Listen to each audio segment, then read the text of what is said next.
Welcome to We Sometimes RV with Scott and Joy. Thank you for watching our videos. Have a great day.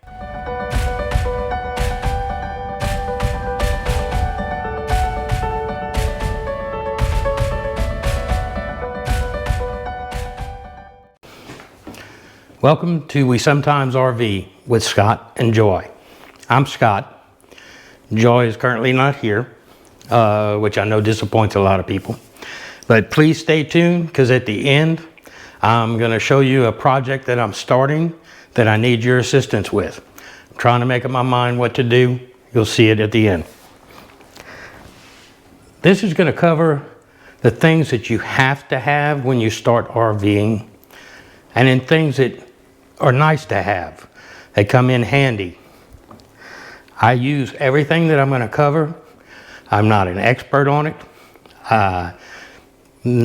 Don't pretend to be able to fix everything with it, but it's just my opinion and the things that we use. The first thing that we're going to go over that you should have, and it doesn't matter what size RV you have, you should have a fire extinguisher. We have one in the RV. I intend on getting one in the tow vehicle, and probably an extra one for one of the outside compartments of the RV. Be sure that it's in good shape, working order, but a fire extinguisher is a must-have. There's no doubt about it. Most of them come with it, but if you buy a used one, check and make sure you have a good working fire extinguisher. Very important.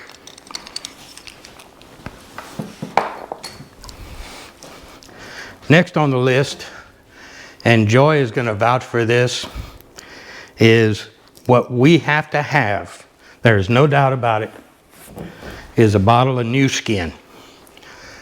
Because every time I do a project, I cut something. So new skin is important for us to have. Or it's important for me to have, because it's something I really need. The next thing is a first aid kit. We don't have a first aid kit per se all together in the camper, but we do have the majority of the medicine cabinet with Band-Aids and cleaners and peroxide and gauze, because I need new skin. The next thing is a water hose. Now, if you're buying a new or used RV, usually from a dealership, they're going to present you with a welcome packet, which is going to contain a water hose. And it's going to be one similar to this. A lot of us are familiar with them. This happens to be a 50-foot that I got when I was beginning doing RVing.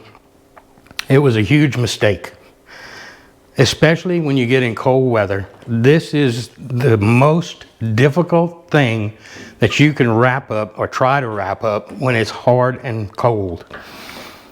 And then it takes up so much room. If you notice this takes up a lot of room. This is a 50-foot. My suggestion is have them give you a credit and put it towards a 0G hose. I'll show you that here.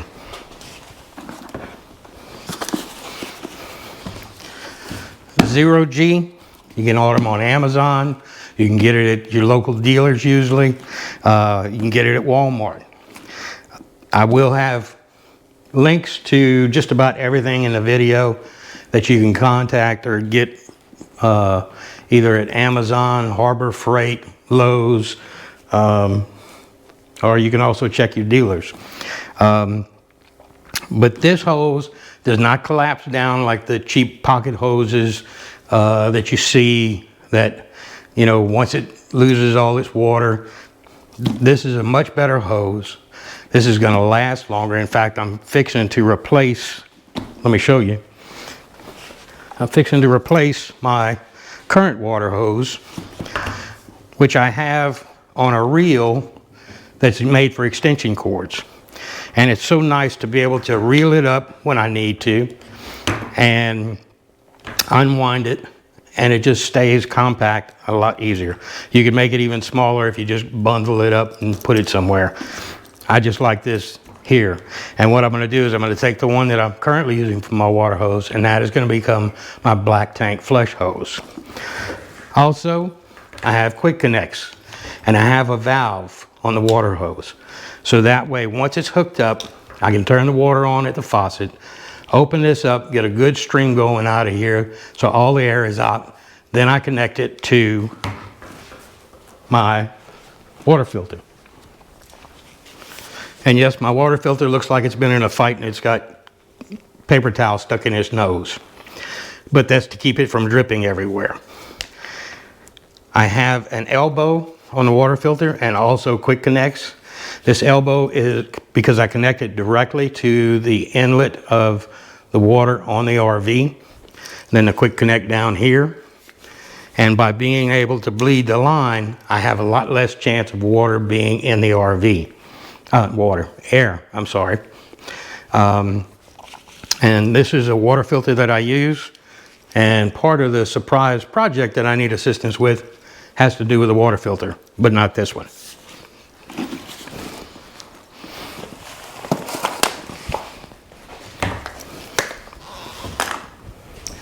Speaking of water, you're going to need a water pressure regulator.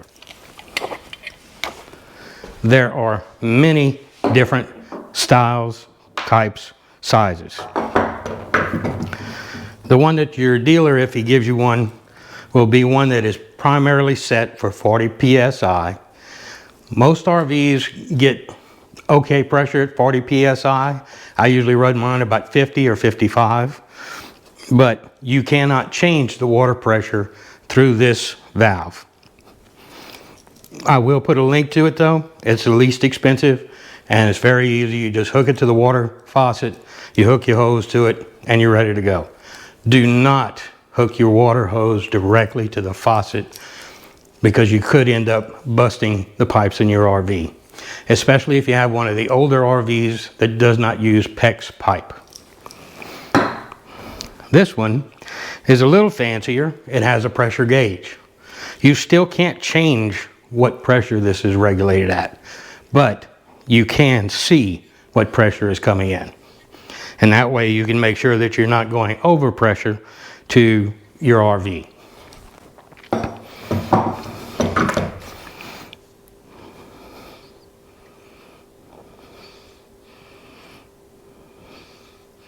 This is the one, and I'll have to explain the contraptions I have on here. This is the one that I use, which has a pressure gauge, and you can adjust the pressure on the top. There's a screw to adjust the pressure greater or smaller. I put a elbow down here because some of the RV campgrounds now are just barely coming out of the ground with their faucets. And that is to help them prevent any freezing during the winter. But it makes it difficult to try to screw a water pressure valve onto it. So I have an elbow, so it gives me a little more distance or turn so I can get to connecting my hoses easier. After the elbow, I have a Y on this side. So I can split it off going to the extra line if I need to add water to something, water the plants or wash the RV. And then this one has the quick connect on it that goes to my water line going to the RV. And then this Y I can turn off different areas and turn on just one side or turn on both sides or turn one off. This is the one that I recommend you get, but it is a little more expensive. Another thing that you should get is some quick connects. Quick connects make life so much easier. This is one of the cheaper types right here. And you see you've got this end that goes on one end of the hose, this goes on the other, and then they connect together. And that's it for water pressure valves.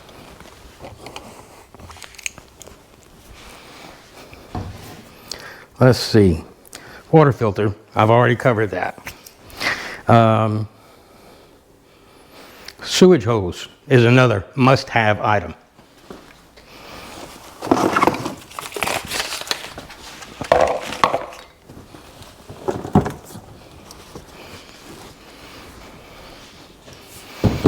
The reason I have a ratchet strap on it is to keep it from opening.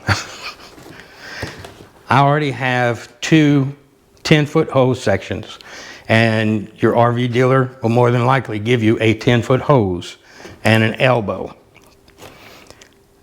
10-foot most of the time will cover what you need.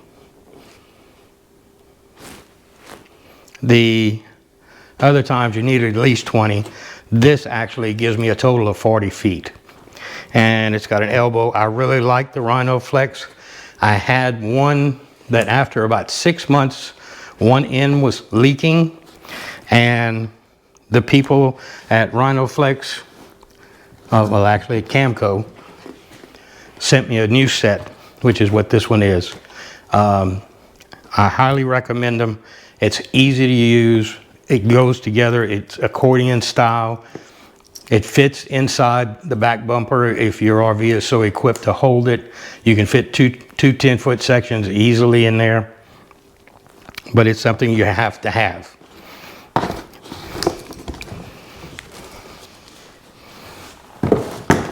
I do want to cover one more thing about water hoses. Is, like I said, that first one I bought was a 50-foot hose. 95% of the time, 25 foot is all you're going to need. And let me tell you, it's a lot easier to roll up two 25-foot hoses than it is to roll up one 50-foot hose. So my suggestion is to buy two 25-foot hoses instead of one 50-foot hose. Okay, moving along. Since we were talking about sewage, black tank chemicals. There's many different brands out there. In my beginning years doing RVing, I used AquaChem. They were the brand, they were the only brand out there. So that's what everybody was using. Then Happy Camper came along and everybody was using Happy Camper. Everybody was pleased with that. I was still using AquaChem. And then I actually went to a campground that didn't have AquaChem, but they had Unique. And so I tried Unique, and I highly recommend it. Unique does a good job of breaking up the solids in your black tank. It keeps it clean. They have tank cleaner to clean your sensors. Where you fill your tank up all the way with this, you got to let it sit for a couple of days. I recommend that as well. And then they have special chemical to clean your toilet with. Do not use bleaches in your toilets. The bleaches will actually kill the bacteria in your black tank that you need to help dissolve the solids that are in the black tank. The Unique black tank, I use the pods. They also have it in a liquid, so you can make your choices there as to what you want to use. But I highly recommend this.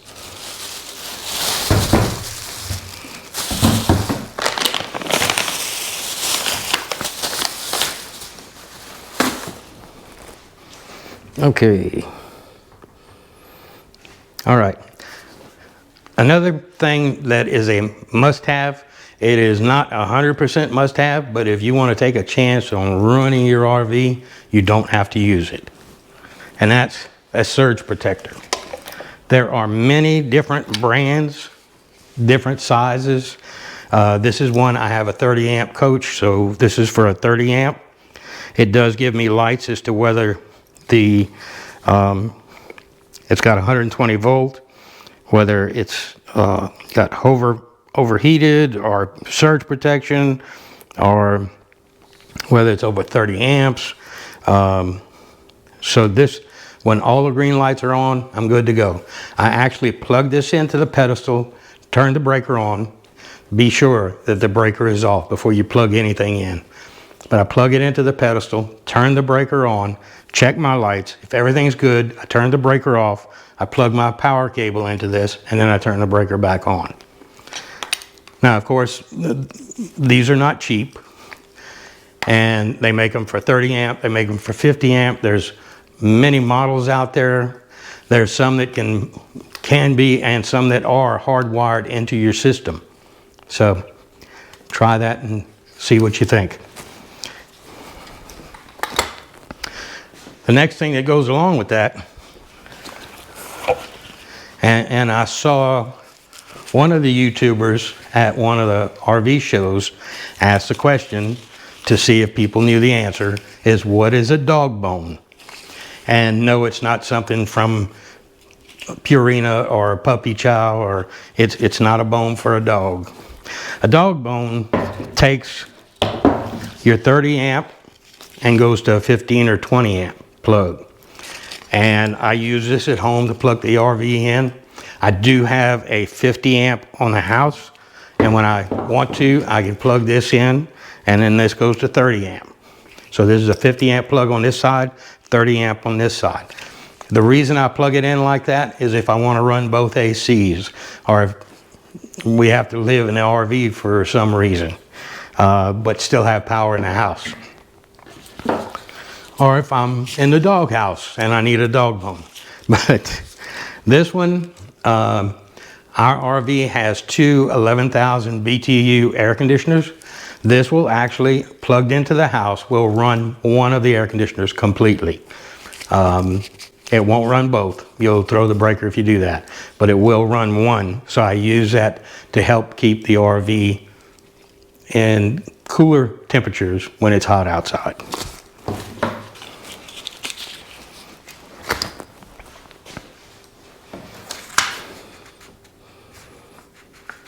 Okay, another thing that is a must-have, and it doesn't look like much, but it's a square tip screwdriver. And this one has a square tip, a star. Actually, it's got two squares because one is smaller than the other. One is a 1, the other one I think is a 2. But I can tell you that a lot of the RVs these days are full of square bit screws. And the hinges on the cabinets are square bit. The little covers that cover grates and stuff are square bit. The drawer handles sometimes are square bit. They used it everywhere. Used to be you had to have a Phillips and a regular. Now you need a square bit. So that is something that you can get. I actually got this one at Harbor Freight. They're not that expensive, but it's a good thing to have.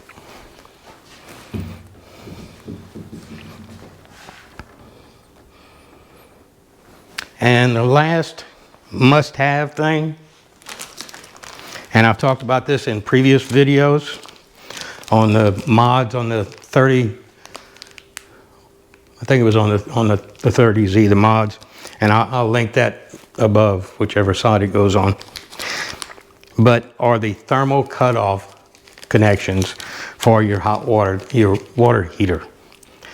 You want to make sure that you have these, because when that water heater goes out, life is not happy. And if your wife is not happy, you're not happy a whole lot.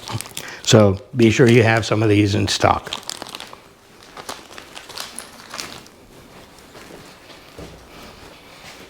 One other thing before I forget that is a must-have. And it doesn't matter whether you've got a Class A, a Class B, a Class C, or travel trailer, or fifth wheel, you need wheel chocks. It's real important to put wheel chocks, keeps it from rolling. Even though that you're on the level, you know, you put your levelers down and stuff, this still, sometimes the levelers bleed down. You lose that and the RV could roll away. Hopefully not. I know in the motorized RVs, you have to have the emergency brake on, usually for the levelers to work. So, but I always carry blocks with me, and you should use them all the time. Now we're going to move along to some things that are nice to have. And they're not in any particular order. So I'm just going to go through them. First thing, I have a hubcap remover tool and a hammer to put them back on. This comes in real handy because my RV, even though I have valve extensions on the dual wheels in the back, it's not real easy to get to them. And you'll see why in a minute. If I'm at a service station or someplace that has the big, long, fancy plug-in to put air in your tires, then it'll be okay. But if I'm on the road, I use something a little bit different. And I'll show you what that is.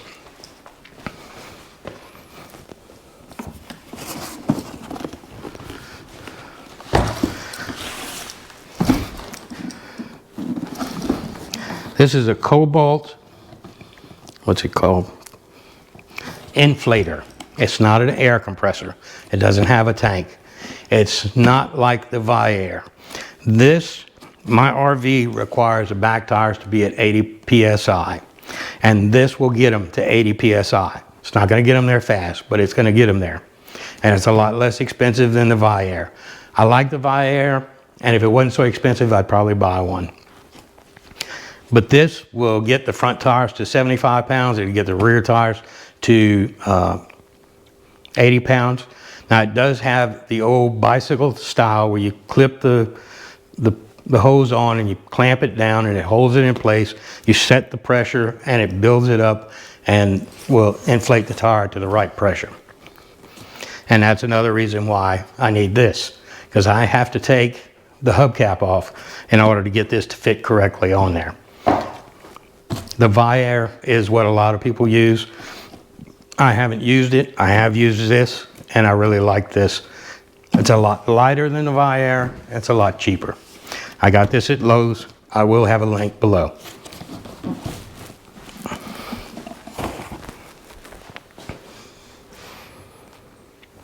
Okay, the next thing, and I'm going to have to insert it, is the RV snap pads. This was something that really made a huge difference.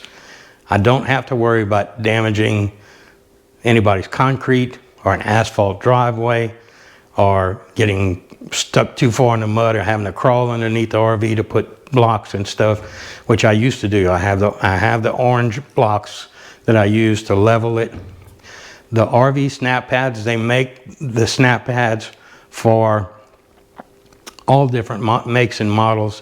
They make them for the crank down stabilizers. They make them for crank down jacks. They make them for the hydraulic systems on Class A's, C's, fifth wheels, travel trailers.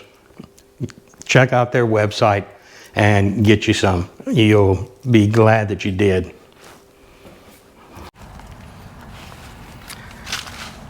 One of the other things that's nice to have and comes in beneficial is RV snap pads. I put these on about 2 or 3 months after we got the coach. Get you a better view of them. And I had to actually raise the jacks in the back by one line, one hole. And I haven't had them hit anything, and they haven't come off. We put 9,000 miles on the coach. So I think they're doing pretty good. And they're a great investment. And I will put a link down below for everything that you're seeing in this video.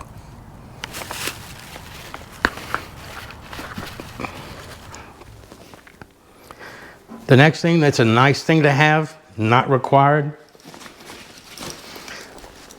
is a cordless drill. Now, this is from Harbor Freight. And I tell you what, I've had this for a little over a year and a half now, and it's come in very handy, and it's not expensive at Harbor Freight.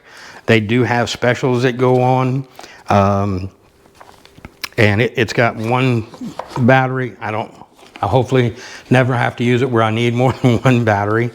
It came with some drill bits, and it came with some screwdriver bits as well. And I really like this. I have a DeWalt at home, and I like my DeWalt, but I didn't figure I needed to spend that kind of money on a drill that I was going to use occasionally. But this is a nice thing to have. I have used it several times, and it comes in really handy.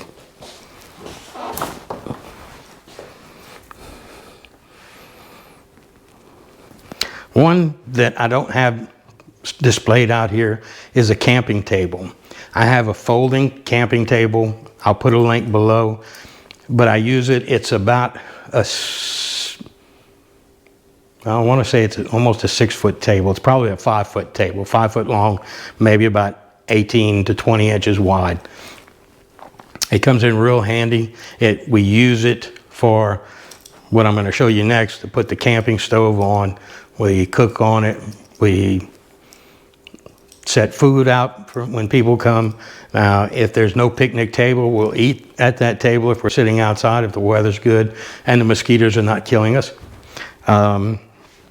But the next thing, let me show you, and you can tell it's been used.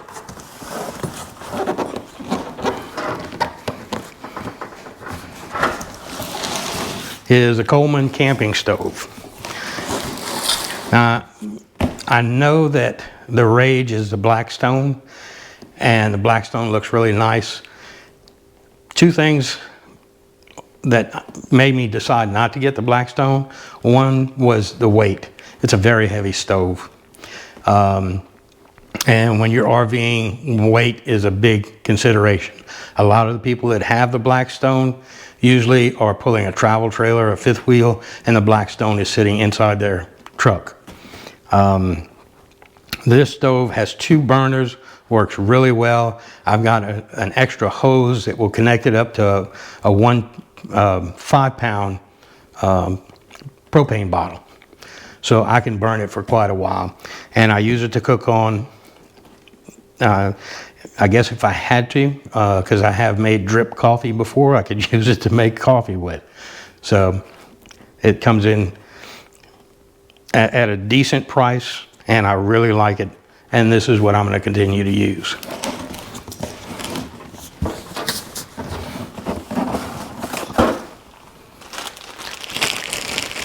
One other thing for the electrician in you, I think these are called Wago blocks. It's not Legos.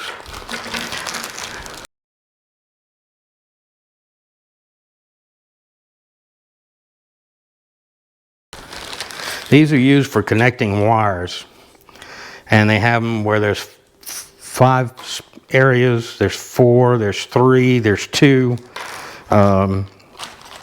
different sizes. So if I have to connect 2 wires together, all I need to do is strip those 2 wires, pull the edges back like this, slide the wires in, snap them in place, and it makes a good strong connection. If you've ever gone inside the back sections of your RV, that's what they're built with. Now we have the Jayco, which I know is built by the Amish, and they use these. And I haven't had any electrical issues with the RV. Knock on wood. So I actually helped a friend of mine do some wiring. We use these, and I tell you what, I really like these.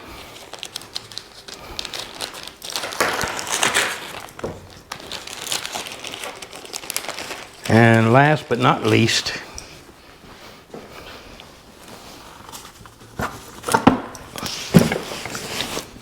is my handy dandy tool kit. This is also from Lowe's.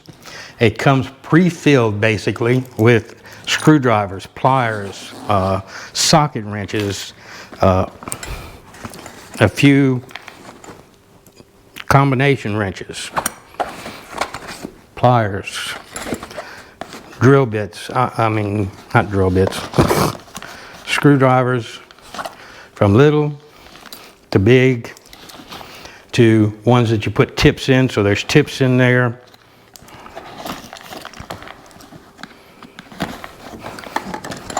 Comes with a tape measure. Comes with a hammer. It's got course, a couple of them fell out. 3/8 sockets, half-inch sockets, 1/4-inch sockets, not half. And it has them in metric and standard. It's a really neat kit, and it was well worth the money. Pliers, it's got side cutters, needle nose pliers, and then I've added a few extra things in here myself. But that's it. That's all the have-to-haves and the want-to-haves, and I hope you enjoyed it. I hope you stick around for the end, where I can ask you your opinion and get your ideas on my next project. Thank you.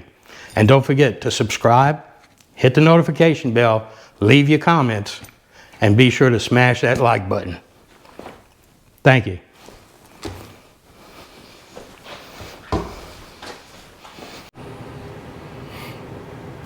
Okay, so this is all about the placement of the water filter in the RV. It's behind this grate. I'll put some light on the subject. There we go. Okay, it's behind this grate, and it's tough to, it's kind of a pain to have to unscrew the grate to get to it, but that's going to have to be just what it is. But the location of it and being able to get the wrench on it makes it really tough. I'll show you here in a second.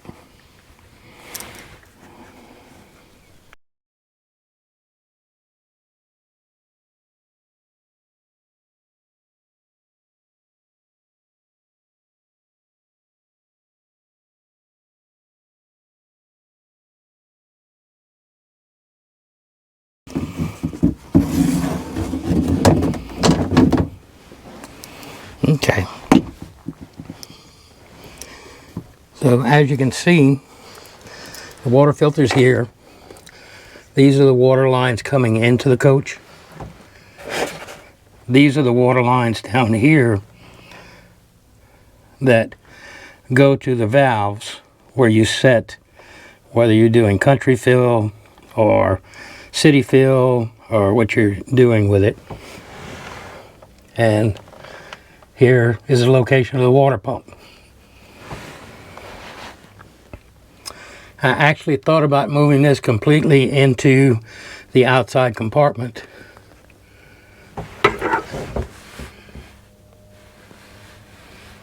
Oh, okay. This is actually the shower here. This is the inlet for the water, and also the inlet for the black tank flush. This is in a 21 Greyhawk 30Z.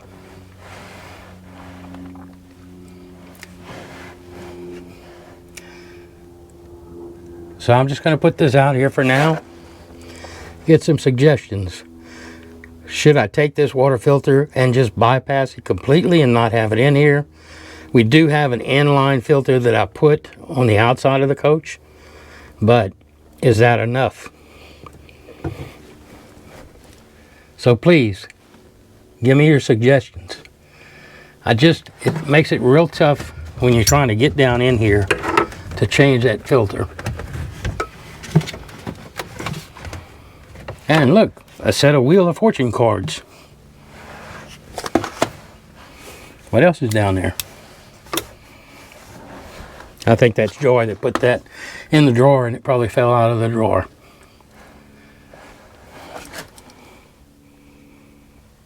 Well, I decided to go ahead and take the filter out just to check it. I had replaced it at the beginning of May before we left on our big trip. And there you see the old filter. So it got a lot of use. This is what the new one looks like. So I'm definitely going to replace the filter before I decide what I'm going to do. There's actually a water line that hits up against the side of the case. It's the main line coming in. And I may just shorten that a little bit, and it might make it easier to get the wrench around this. The other problem is getting something underneath to catch the water. That's another issue. Thank you for watching our video. Please click on the subscribe button, click the bell so you get notified when we have new videos coming out. Leave your comments below, and please smash that like button. Thanks, and have a great day.